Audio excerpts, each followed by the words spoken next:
educación radica en generar la capacidad de transformarnos como comunidad educativa. Es una mecánica de formación colectiva, garantizar el derecho a una educación de calidad. Eso es innovar, realmente lo logramos. Sí creo.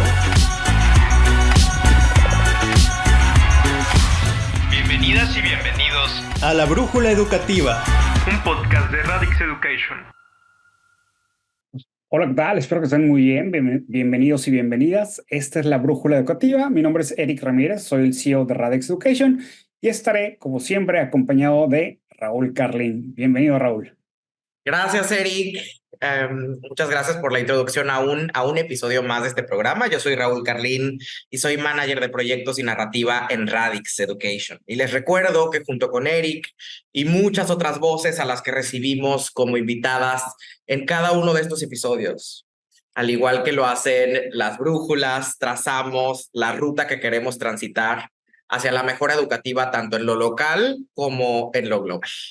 Y por favor, antes de empezar con este episodio, no olviden suscribirse a nuestro canal de Radix Education en YouTube y seguirnos en Spotify activando la campanita para enterarse de los próximos episodios de La Brújula Educativa.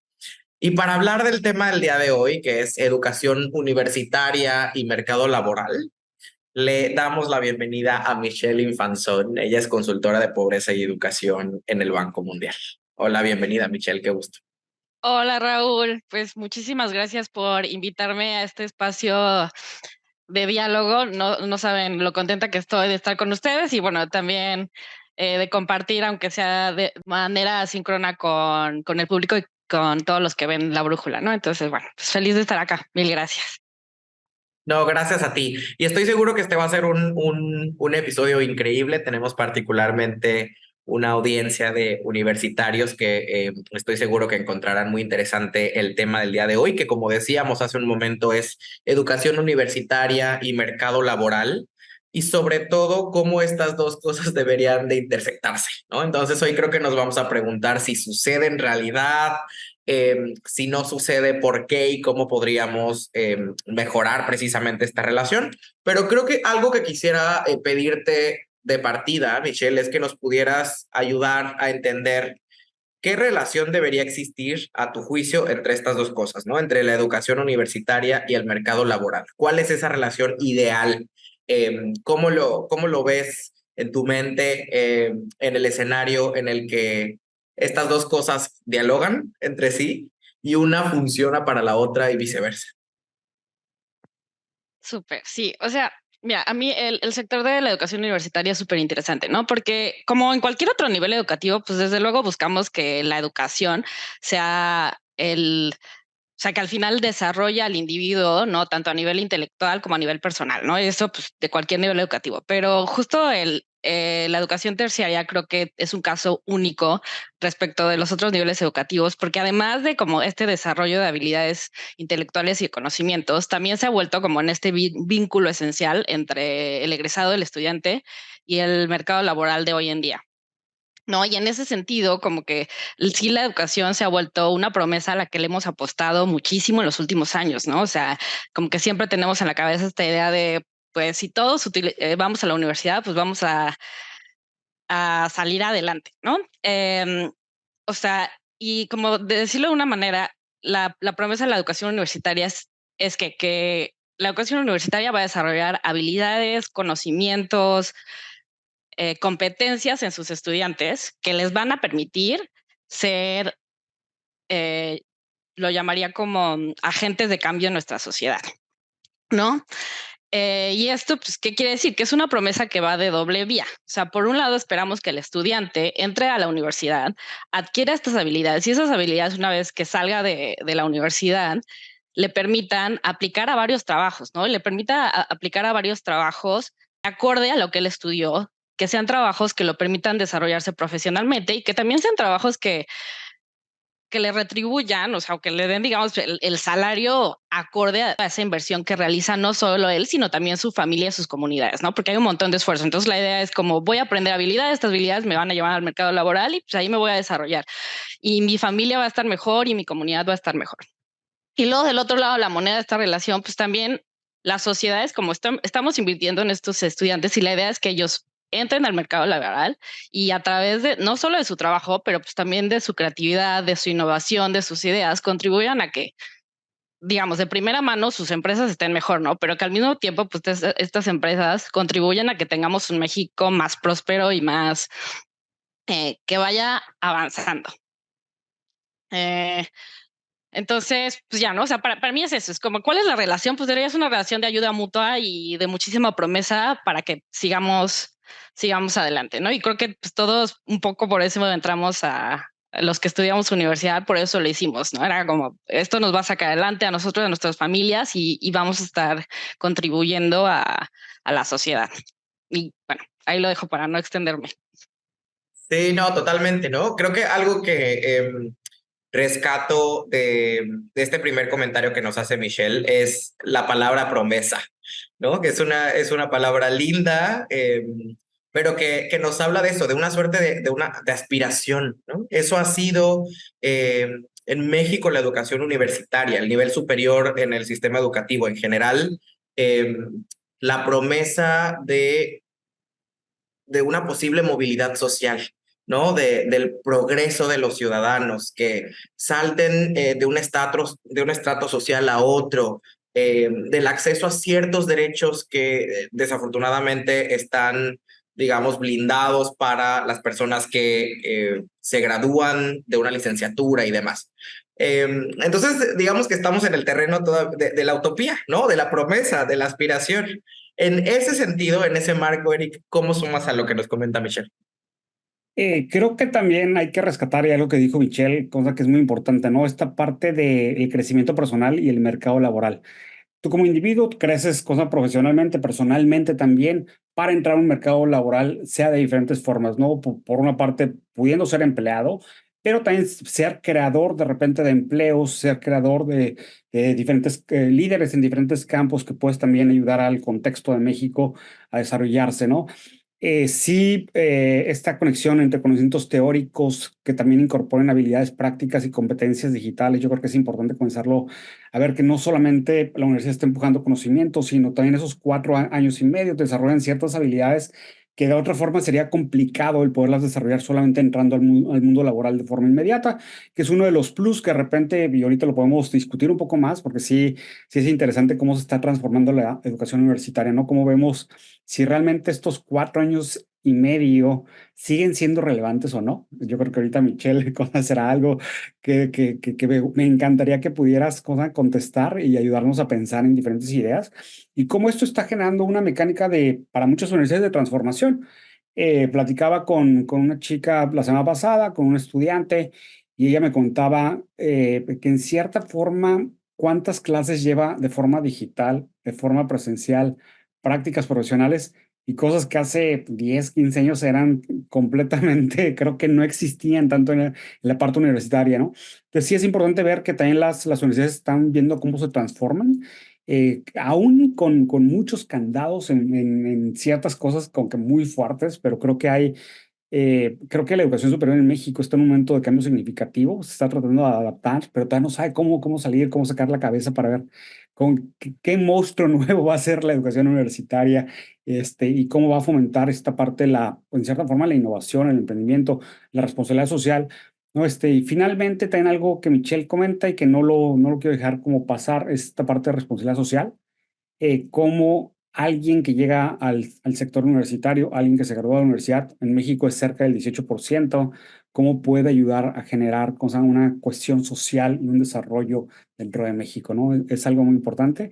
Pues vamos a estar discutiendo aquí con Michelle y estoy feliz de tenerte por acá. Qué interesante. La verdad es que me quedo pensando de bote pronto dos ideas que subrayo, ¿no? Un poco Michelle que nos hablaba, como les decía hace un momento, de la aspiración, de la promesa. Y por otro lado, Eric pone sobre la mesa una idea que comparto, ¿no? Que es cómo la educación superior, digamos, la vemos que no termina de encontrar su lugar y utiliza esta analogía del monstruo que está intentando asomar la cabeza y mostrarse como se va a ver muy probablemente en los siguientes años en un entorno de cambio y de mucha incertidumbre, de mucha evolución. Entonces, en ese sentido, nos quedamos con un poco la relación que la educación universitaria y el mercado laboral deberían tener. Vamos a ir avanzando en un momento más a la que tienen, que creo que es un poco más pesimista en el análisis, pero por ahora quiero invitarles a que vayamos a nuestra sección Dos mentiras, una verdad. Dos mentiras, una verdad. Y en esta sección la dinámica es la siguiente. A continuación haré una pregunta que tiene 3 posibles respuestas. 2 de ellas serán mentira y una será la verdad. Eric además nos contará qué ha respondido nuestra audiencia y la pregunta es la siguiente. Dentro de los egresados de las siguientes carreras en México, ¿quiénes presentan mayor tasa de desempleo? Y doy las 3 opciones. La primera es música, la segunda es planeación, evaluación e investigación educativa y la tercera es ingeniería automotriz. Yo creo que la gente va a tener la pulsión de contestar una o 2 de las opciones ahí, pero quiero saber qué es lo que realmente contestó la audiencia, Eric.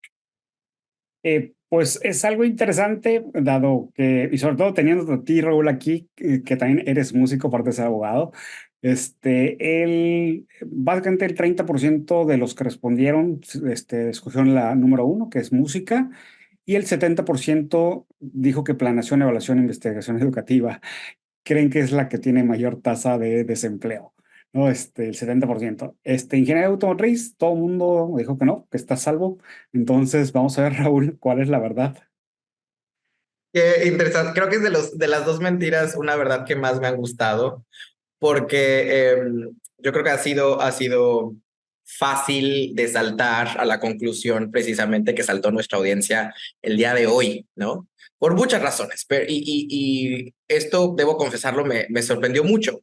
Ya lo comentaba Eric, yo siendo músico desde niño, pero no dedicándome a eso, digamos, de lleno, de manera profesional.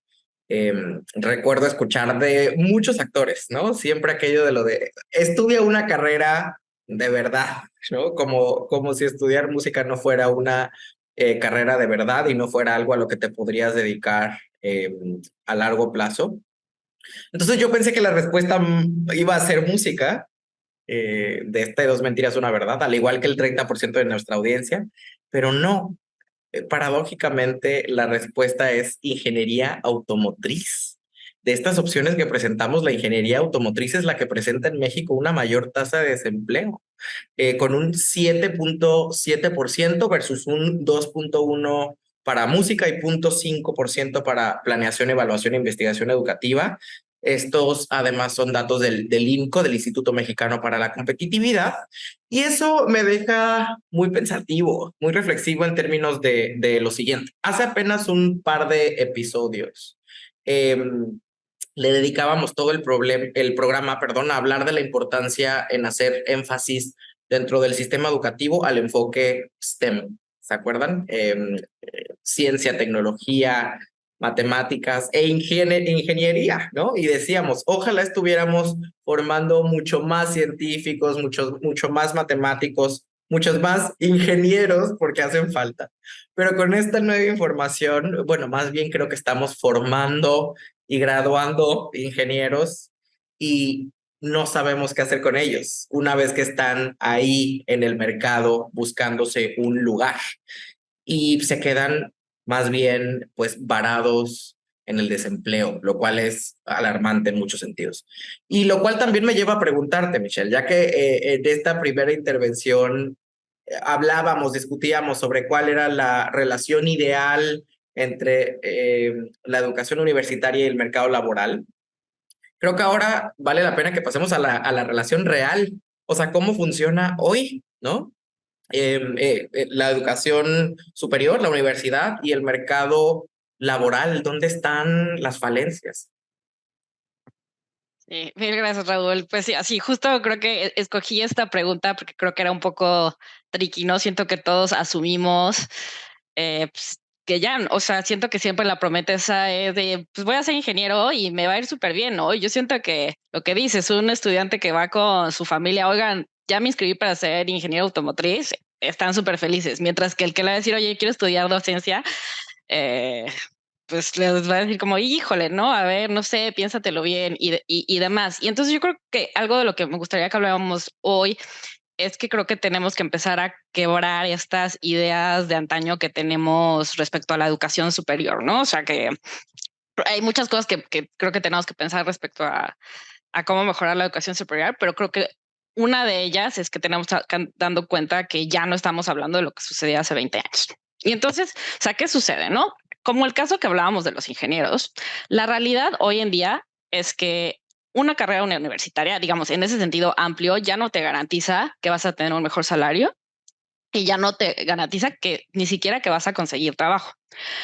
O sea, los datos lo que muestran es que en los últimos 10, 15 años las condiciones laborales de los egresados universitarios han caído significativamente y que además la brecha salarial, o más bien la prima salarial, no como que lo que gana extra un estudiante o un egresado de educación terciaria respecto a alguien de educación secundaria o primaria, sigue siendo más alto, pero ya no es tan alto como era antes, ¿no? O sea, ya no es esta súper subida en el escalafón, sigue siendo una subida.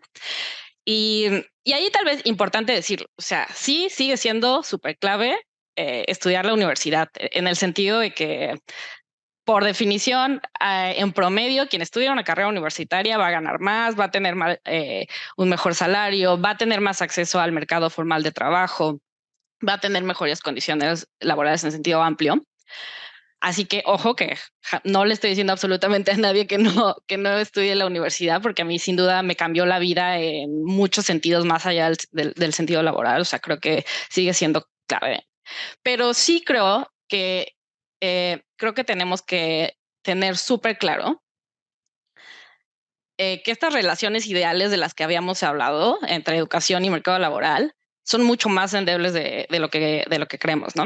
Y déjenme acá, les quiero compartir dos datos y que suenan súper contradictorios. O sea, del lado de la demanda por trabajo o digamos, del egresado, el estudiante, tenemos datos bien difíciles, ¿no? O sea, de un lado sabemos que los egresados jóvenes, o sea, el grupo que está entre los 25 y los 34 años, tiene una tasa de desempleo de 6.4%. Tal vez no suena muy alto, pero este es el doble del promedio nacional, ¿no? O sea, el egresado de educación universitaria tiene una tasa de desempleo bastante alta comparado con sus contrapartes que son un poco más grandes. Esa tasa ha aumentado un montón en los últimos 10 años. Luego, además de los egresados, tenemos un porcentaje altísimo de egresados que no participan en el mercado laboral, que es cerca del 14%. Dentro de ese grupo hay algunos que, digamos, no están en el mercado laboral por razones válidas, ¿no? En el sentido que tal vez están continuando sus estudios, tal vez decidieron ser madres o padres de familia de tiempo completo, o tal vez tienen alguna deshabilidad que como que los limita a entrar en el mercado laboral. Pero lo cierto es que igual dentro de ese grupo hay un 20% que ni siquiera intenta entrar al mercado laboral. Y cuando les preguntan por qué no intentan entrar al mercado laboral, la respuesta es que están seguros que no van a poder conseguir un trabajo, o que si consiguen un trabajo no va a ser un trabajo adecuado. Y luego nos vamos a los que sí están trabajando. De los que sí están trabajando, el 30% están en el mercado informal. Y luego de esos, la mitad, no, y dentro de todos los que están empleados, el 50% está en empleos que no les requieren tener una educación universitaria. O sea, le dedicaron 3, 4 años a estar estudiando y acaban trabajando en puestos de trabajo que ni siquiera les están pidiendo que tengan una educación universitaria. Y ya, no quisiera aburrirlos con datos aquí, pero también si vemos datos de, digamos, los beneficios laborales que tienen, es horrible. Solo 1 de cada 3 tiene acceso a la salud. Solo 2 de cada 10 tienen vacaciones pagadas. Solo el 20% tiene un contrato laboral, ¿no? O sea, tiene como cierta estabilidad en que su trabajo va a continuar. Y entonces ahí vemos como que el mercado, el panorama de un egresado de universidad no suena nada bien. Y luego del otro lado de la moneda, cuando se recolectan datos con los empleadores en México, cerca del 80% dice que no consigue los trabajadores que necesita para sus empresas. Que sobre todo dentro de sectores que además son sectores clave porque ayudan mucho al desarrollo económico, como puede ser la minería, industria en general, construcción, te dicen que no les es súper difícil. Y dentro de las cosas que mencionan en por qué no les es difícil encontrar a egresados para trabajar en sus empresas, es que tienen expectativas salariales, que el egresado tiene expectativas salariales muy altas, que no tiene experiencia laboral, que no tiene las habilidades profesionales básicas, ni siquiera las habilidades técnicas que se requieren, ¿no? Sino habilidades más, digamos, pues sí, de lo que implica ser un profesionista universitario. Y entonces, short story long, tenemos digamos, esta conexión en el mercado laboral no está conectada, está totalmente desconectada. Cada quien está por su lado, ¿no? Los chicos no encuentran trabajo y las empresas no encuentran quién trabaja en las empresas. Y entonces uno se pregunta, bueno, y pues todo esto que estamos invirtiendo, ¿dónde está, no? Entonces, pues ahí lo dejo abierto y ahorita podemos seguir en el por qué. Sí, no, totalmente. Y un poco, uno se preguntaría ese por qué, ¿no? Al mismo tiempo en que ves que, digamos, de ambos lados, digamos, hay demanda, pero creo que lo que no logramos cuajar es la oferta, ¿no? O sea, ¿qué es lo qué es lo que necesitamos estar haciendo en las universidades para formar a los estudiantes que está demandando el mercado y viceversa, ¿no? Y un poco para sumar a lo que Mitch decía, pues bueno, rescato que básicamente eso, el sistema educativo en el nivel superior simplemente no está dialogando con el mercado laboral y viceversa. Y sin embargo, quiero colocar un matiz a esto que acabo de decir, porque tú también lo subrayas, Michelle. No hay un mercado laboral, o sea, no es una cosa monolítica, ¿no es cierto? Y quiero compartir los datos más recientes de mediados de este año de la Encuesta Nacional de Ocupación y Empleo, la ENOE, que nos dice que poco más de 32 millones de personas se encuentran en condiciones de informalidad laboral.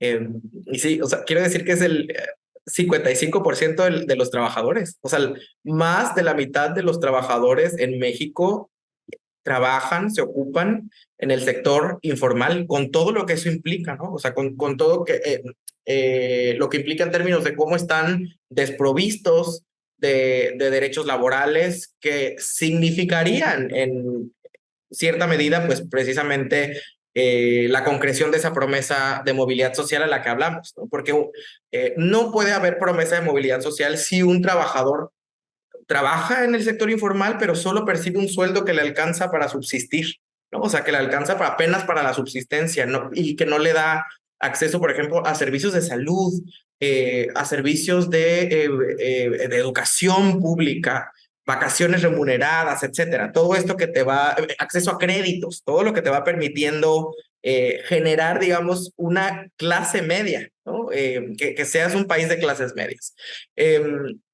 Y además, bueno, yo estoy enfocándome a los trabajadores que trabajan en el sector informal, pero muchos de esos 45% que sí trabaja en el sector formal y que son jóvenes universitarios, trabajan en el sector formal, pero tú nos lo acabas de decir, no cuentan necesariamente tampoco con acceso a salud, a vacaciones remuneradas, un contrato escrito. Entonces, también hay algo que atender a nivel estructural dentro del mercado laboral para garantizar, digamos, un piso parejo, acceso a derechos. Sobre esto quiero hacer una rápida recomendación a un texto reciente que yo creo que se va a estar enseñando en las universidades mexicanas, que es un texto publicado ahora en agosto en Nexos, que se llama ¿Qué falló? ¿Qué sigue? México 1990-2023 de Santiago Levy y Luis Felipe López Calva, que explican, ¿no? Muy bien cómo además cómo está configurado el mercado laboral en México no solo tiene un efecto negativo sobre los trabajadores en México, sino un efecto a nivel micro y macroeconómico. O sea, creo que explica de muchas maneras por qué México no es más productivo, más competitivo, por qué su economía no crece al nivel y a la velocidad que podría y debería. Entonces, ahí también dejo esa recomendación. Pero quiero sumar otro componente a la conversación, que estoy seguro que Eric nos va a hablar sobre esto, porque sé que es uno de sus temas de mayor interés. Y es el que también Michelle asomaba hace un momento, el tema de la educación, el empleo y la tecnología, ¿no? Que parecería ser algo que tampoco estamos poniendo mucho sobre la mesa en nuestras conversaciones sobre esto. Y mi pregunta va en el siguiente sentido, Eric. ¿Cómo ves la relación futura, pero futura entiéndase el futuro cercano, casi que inmediato, entre la educación superior y el mercado, considerando que las nuevas tecnologías y la inteligencia artificial van a terminar por reconfigurar a ese mercado? Entonces creo que la pregunta también tiene que ser, pues, cómo alinear esa reconfiguración para que el sistema educativo a nivel superior produzca pues los trabajadores que va a necesitar ese mercado. ¿Qué nos diría? Y hay varios desafíos que creo que Michelle los menciona, ¿no? Y parto con uno que Michelle menciona. Seguimos con las mismas carreras, las mismas carreras de hace 10 años, 20 años, son las más clásicas y todo el mundo, yo creo que tiene que ver con la influencia de los papás, ¿no? Los papás cuando le preguntas, ¿qué vas a estudiar? Pues administración de empresas o qué, derecho, ¿no? Porque piensas que esas como que son las carreras más sanas o más prósperas o no sé. Y no sé, estoy diciendo eso cuando yo estudié administración de empresas y cuando Raúl estudió derecho. Entonces, posiblemente la influencia de nuestros papás está vista aquí, pero eso fue hace bastantes años, entonces esperemos que no sigan nuestro ejemplo y lo vean como un desafío, ese desafío entre la interacción entre la educación superior y el mercado laboral y cómo está evolucionando, cómo está el mundo laboral, cómo está evolucionando la economía, cómo está evolucionando y sobre todo ahorita, cómo está evolucionando con la inteligencia artificial. Esta parte de digitalización está reconfigurando radicalmente la demanda laboral y la demanda sobre educación superior. Primero, creo que la inteligencia artificial y toda esta parte de tecnologías que vienen y que han llegado, cosas que están permeando en todas las áreas. De repente pensamos que solamente las personas que están metidas en cuestiones de tecnología son las que van a ver esto. Recientemente veía doctores, médicos que decían es que con inteligencia artificial puedo consultar muchas fuentes, o sea, y no solamente lo que se me viene a la mente cuando veo un paciente, ¿no? Sino que puedo ver todo, sí, en cierta forma, traquear todo lo que le está pasando al paciente y con eso ver un diagnóstico mucho más claro con inteligencia artificial. Entonces, cuando un médico imagínate que de repente llegaras tú a un consultorio y que el médico te va a hacer todo tu análisis con inteligencia artificial, con que dices cuándo hubiese pasado o antes, ¿no? O imagínate en un pueblito, que va alguien a un pueblito y de repente que en lugar de ser curandero, utilice su computadora y entienda absolutamente todo. ¿Cómo te daría, no? Entonces ahí está el desafío de cómo la inteligencia artificial va a llegar a muchas, muchas carreras. Es importante, sobre todo en tu carrera, cosas, si tú dices, no, en la mía no va a entrar, sí va a entrar, sí va a entrar. Entonces, por eso tenemos que hacer una mecánica de adaptación y anticipación. ¿Cómo está cambiando el mercado laboral? Para ver cómo tenemos que, en cierta forma, crear nuevos programas que sean totalmente interdisciplinarios, ¿no? De repente creamos programas muy sesgados y muy apretados, no vas a ser contador. Entonces, de ahí, de los libros, y si no eres contador, cosa, y ya no llevas contabilidad, ya valiste. Creo que tenemos que pensar en programas que de repente te permitan actuar en muchas áreas, o en muchas formas de incorporarte al mercado laboral y no solamente en uno, ¿no? Que también Michelle lo comentaba, de los chicos que no entran al mercado laboral, de repente dicen, es que yo estudié cosas para ser contador y pues ya no hay. Bueno, pero puedes hacer muchas otras cosas, ¿no? Pero yo estudié cosas, no sé, la ley de tributación y estudié Hacienda. No, puedes hacer más cosas, ¿no?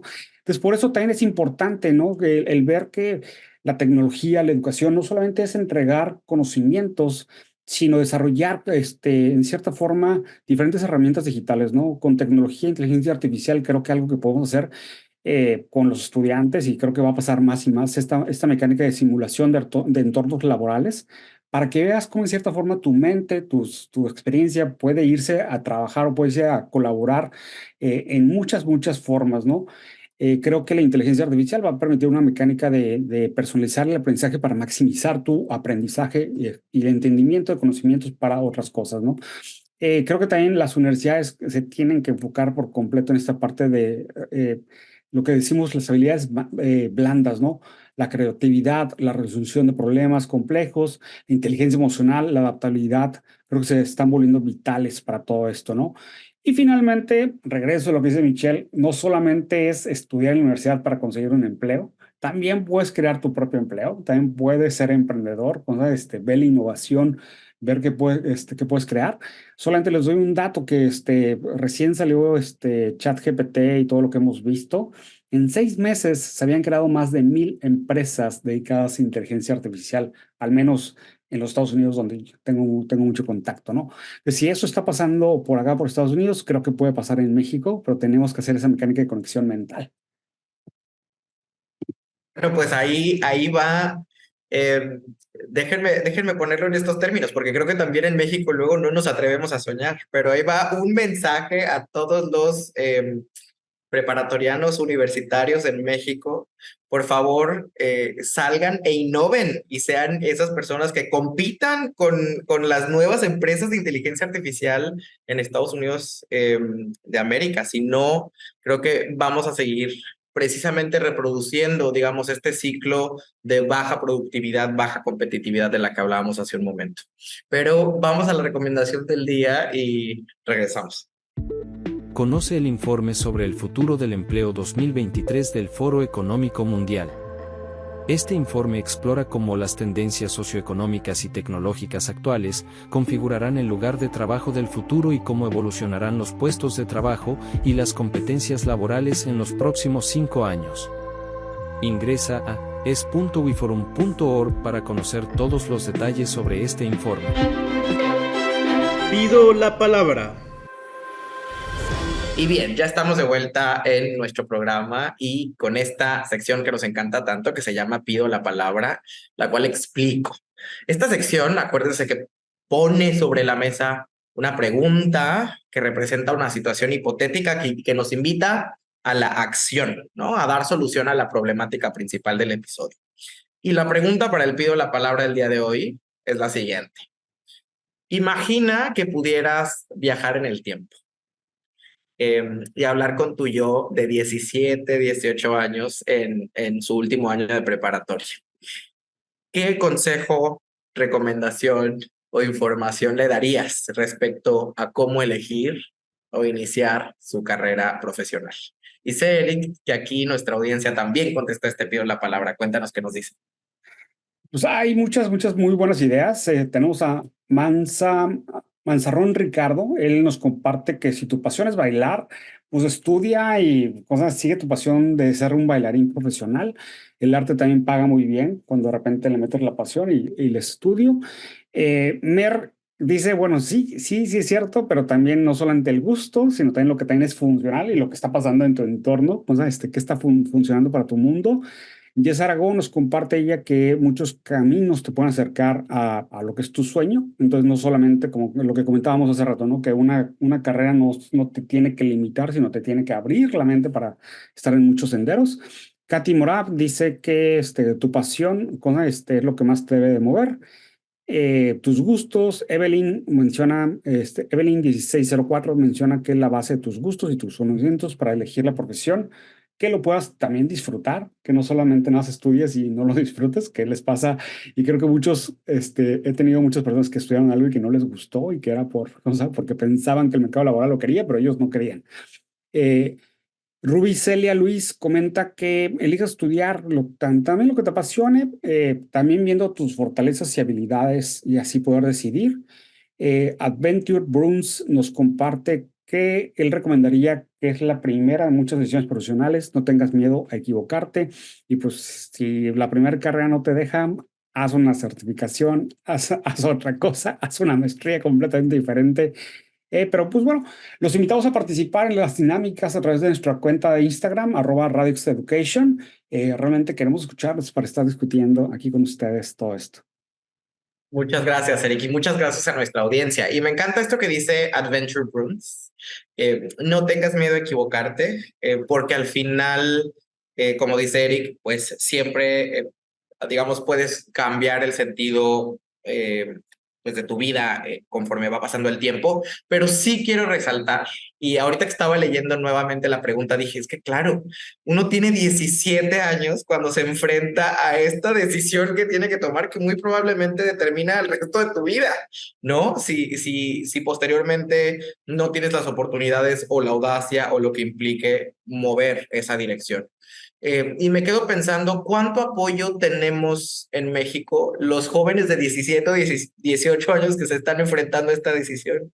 Y creo que sí, me quedo pensando que muy poco. Y la importancia también de repensar el imperativo de la orientación vocacional en cada una de las preparatorias de México.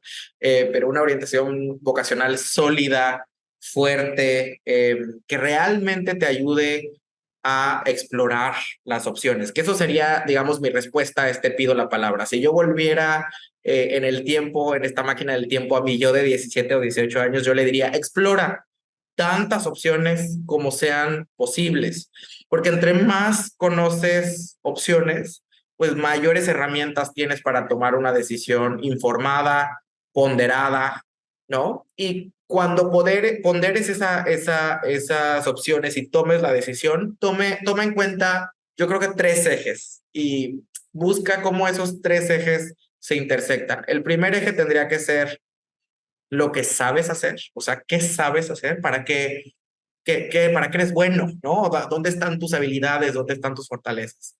2, qué disfrutas hacer, que es otra cosa diferente. Una cosa es que sepas hacer algo y otra cosa es que te la pases bien haciéndolo. Un poco Eric ya lo mencionaba. Hay gente que sabe hacer algo muy bien, pero que si estudia eso, muy probablemente lo tenga que padecer el resto de su vida y eso muy probablemente te va a volver infeliz, ¿no? Y hay gente que disfruta mucho hacer algo, ¿no? Pero que no necesariamente sus habilidades mayores están ahí. Si ese es tu caso, fórmate, o sea, las habilidades siempre se pueden desarrollar, pero si también hay algo en donde estos 2 ejes veas que funcionan mejor, son más compatibles, quizá tu opción está allá. Y bueno, el tercer gran eje, que creo que es el que muchos olvidamos a la hora de tomar la decisión, es también qué necesita de ti el sistema.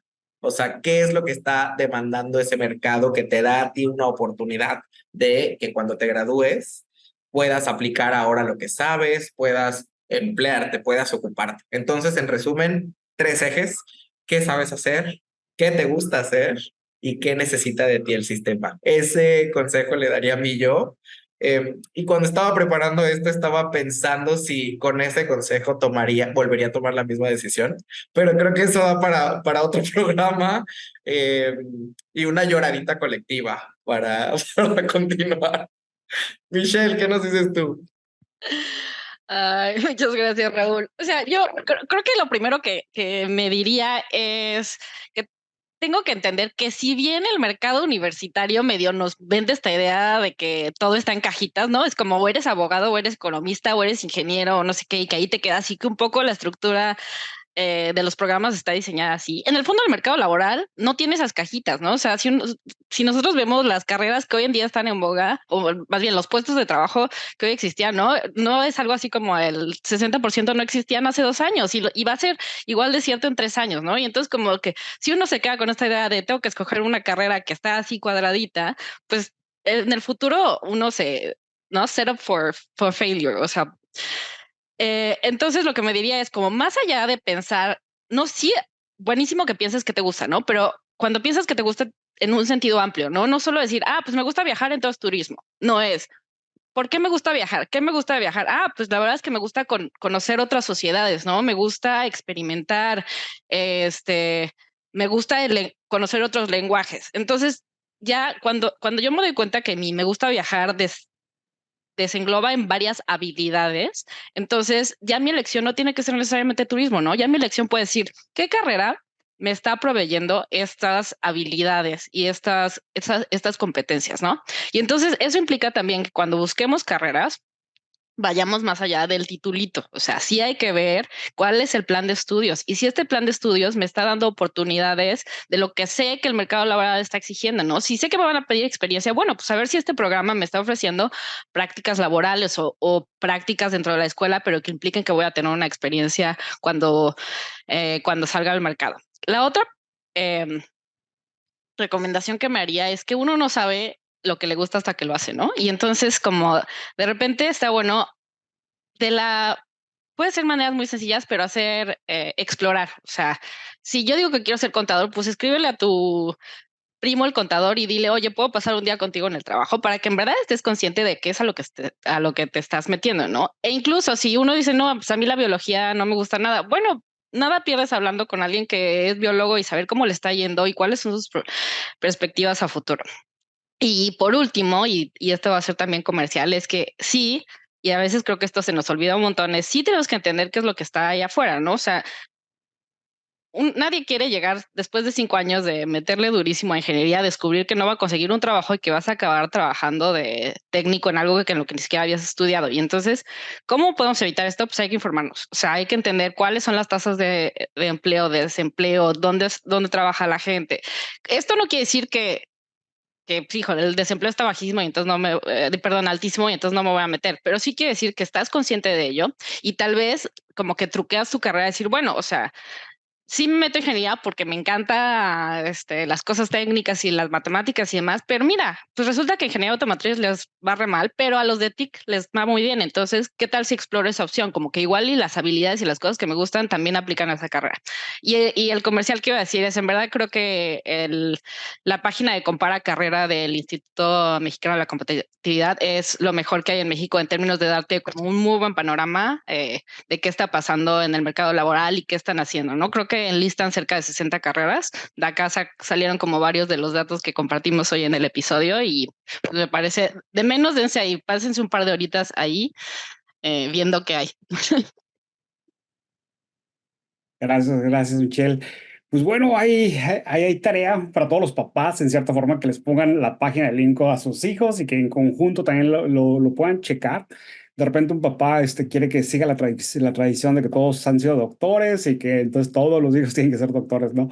O tienen que venir la cadenita, ¿no? Entonces sí es importante ver cómo está evolucionando el mercado laboral, como lo cuenta Michelle. Los invito a que vuelvan a escuchar todo lo que hablamos, o sea, todas las estadísticas y las referencias que estuvieron sacando Michelle y Raúl. Lo siento muy importante y es un paso muy importante, ¿no? Hay decisiones que se toman a los 17, 18 años y que te van a marcar de por vida. Vale la pena volver a escuchar este episodio otra vez y tomarte la pausa, ¿no? Y pues bueno, y si te equivocas, pues no, vuelve a estudiar otra cosa. Hay certificaciones cortas, hay bootcamps, hay muchas cosas. Y pues bueno, muchísimas gracias, Michelle, por estar con nosotros el día de hoy. Muchísimas gracias, Raúl. Yo soy Eric Ramírez. Muchísimas gracias por estar con nosotros. Gracias, Eric. Y yo soy Raúl Carlini. Este ha sido un episodio más de La Brújula Educativa, un espacio de ustedes para ustedes. Muchísimas gracias, Michelle. Espero que te la hayas pasado bien y que vuelvas pronto. Muchísimas gracias a ambos. Me la pasé increíble, feliz de volver a retomar estos diálogos porque, pues, como decimos, no es un diálogo que no se va a acabar. Tenemos que seguir pensando en eso y a ver hacia dónde nos lleva esta brújula. Hay mucho por compartir. Gracias, Michelle. Hasta la próxima. Visita nuestro sitio web www.radixeducation.com y síguenos en nuestras redes sociales como Radix Education.